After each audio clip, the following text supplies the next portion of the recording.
প্রেম আসলেই পবিত্র হয় তখন যখন সে শুধু আবেগ নয়, সে হয়ে ওঠে দায়িত্ব, গ্রহণযোগ্যতা আর নিরাপদ ভালোবাসা।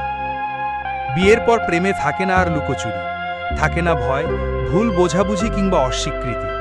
থাকে শুধু দুজন মানুষ যারা একে অপরের হয়ে উঠেছে হালালভাবে, স্বীকৃতভাবে। এই প্রেমের শরীর নয়, হৃদয় মুখ্য হয়।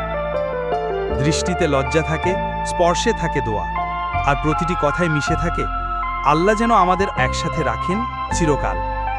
বিয়ের পর যখন স্ত্রী একটু চুপ করে থাকে, স্বামী তখন ভাবে ওর মন খারাপ কেন, আর স্ত্রী ভাবে ও কি ঠিকমতো খেয়েছে তো। এই ছোট ছোট যত্ন, প্রশ্নহীন বিশ্বাস একটি প্রেমকে শুধু গভীরই করে না, একে করে তোলে ইবাদতের মতো পবিত্র। বিয়ের পর প্রেম মানে রাতে একসাথে ছাদের নিচে থেকেও চোখে চোখ রেখে বলা সাহস থাকা, তুমি শুধু আমার, দুনিয়াতেও আখিরাতেও।